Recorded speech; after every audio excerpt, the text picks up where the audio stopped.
All Things to All People. Daniel Greenfield's column for Saturday, May 19, 2012. President Clinton was, as we all know, the nation's first black president. Now, Newsweek has declared Obama to be America's first gay president, which means the first gay president will probably have to settle for being called the first alien president, and after that, the first alien president will be out of luck. Unwilling to allow any of his future successors to corner the market on identity, the Washington Post has dubbed Obama the first female president, which is ironic given how his victory actually prevented the election of the country's first female president. But the only way for Obama to win the war on women may be going transgender. Last year, New York Magazine put Obama in a kippah and stuck him on the cover as the first Jewish president. Before that, he had already been dubbed the first Asian American president, cementing his appeal to all things to all people. And why not, when we live in a wonderful time when anyone can be anything they want? Elizabeth Warren, with her strong Northern European features and an ancestor who helped conduct the roundup known as the Trail of Tears, can be recognized as a woman of color, and when challenged on her claim, the media rolls out a dozen pieces suggesting that Cherokee ancestry is some sort of vague, unstructured concept that can't be quantified with rigid standards such as actually having a Cherokee ancestor.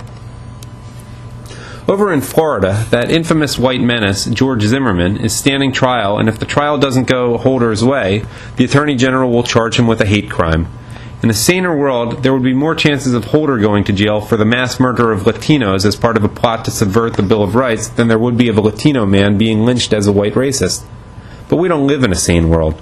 We live in a post-racial world where everything is racial and nothing is racial, where race is meaningful and meaningless, everywhere and nowhere, where everyone who wants to be someone has a victim identity in their wallet and an essay on the plight of their people. The age of Obama is truly a post-racial one, not in the sense that race doesn't matter, it actually matters more than ever, but that it no longer exists as a concrete identity. Race, gender, and sexual orientation are just variables that you adopt if you like, but once you've adopted them, then you insist that they are an inescapable part of you and that you are one of the oppressed. Forget being famous for 15 minutes. That's trite in the age of YouTube and reality TV, where anyone can be famous if they really want to. We live in a country where anyone can be black, gay, or Cherokee and having a full-time career resisting white oppression. A career that pays surprisingly well, despite living in a nation in the thrall of the Caucasian heteronormative patriarchy. As a nation, we are always making history. Not the old-fashioned kind of history of annexing frontiers, winning wars, or going to the moon.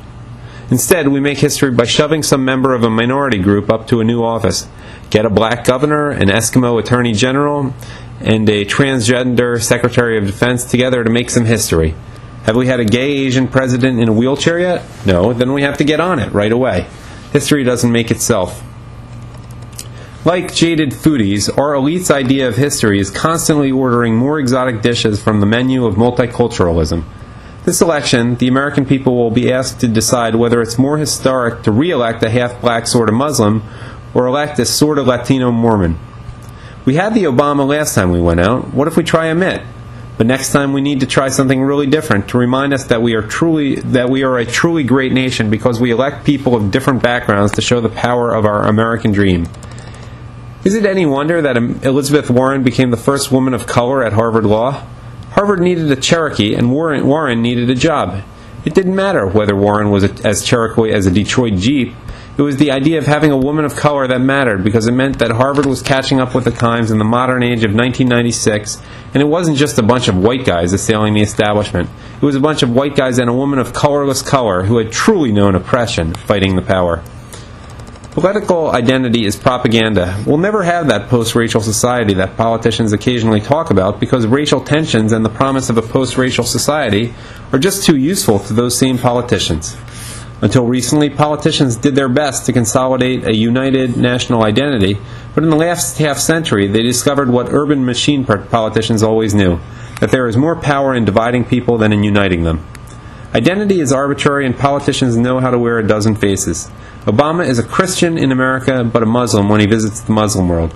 Elizabeth Warren was a Cherokee on campus, but a paleface on the campaign trail. And the enemies are always white, even when they're as brown as George Zimmerman. The liberal establishment is white, but wears blackface as often as it can.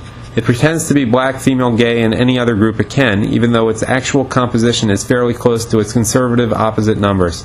And both are in their own way representative of America, not in the crude quota way, but in the actual reality of the country. It's not race that matters, but the perception of race, the narrative of race, the baggage of race, and the ways that all of these can be transformed into tools of power. We are not a country divided by race, we are a nation divided by the exploiters of race. It's not class, race, or gender that divides us, but a professional class of dividers who maintain power by maintaining divisiveness. Race, gender, and ethnicity are political codes. Everyone can become an oppressor by being one of the oppressed, even if they're actually one of the oppressors. All the oppressors are oppressed because it justifies the oppression that they inflict on others. All the innocent are guilty and all the guilty are innocent. The sins of the slave-owning great-great-grandfather are passed down to his descendants, but no one is responsible for sending an entire nation into the chains of death slavery. The oppressive system needs to recruit the professionally oppressed to justify its power. Most accusations of bigotry and political incorrectness boil down to opposition to a system and its right to protect the oppressed with oppression and the discriminated against with discrimination. The system isn't out to fight racism. It needs racism to live. It needs a divided population to turn to government to arbitrate all its disputes. If racism did not exist, the government would have to invent it so that it could wield unlimited power over individuals, businesses, and entire states. Racism must be a problem because government must have power. Just as every other form of conflict across every possible dividing line must be maintained, emphasized, and constantly attacked with new regulatory methodologies. And the politicians who oppress a nation must play their identity games, accepting honorary induction into one group or another, or being elevated entirely because they are natural members of that group. We have a government that aspires to be all things to all people, led by men and women who aspire to be all things to all people. Transcendental figures who promise to heal the wounds that they have inflicted on us, even while gouging them deeper, who pledge to teach us to be better people if we ignore everything that they do, and who are always just like us, even when they are nothing like us.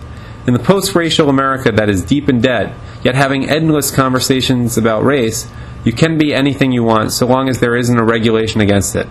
You can't change your gender and your sexual orientation. You can be a Cherokee or a Kenyan. You can be a historic victim achiever who breaks through the ceiling of history to make everyone feel proud of themselves for not being prejudiced. Just so long as you're liberal. The end.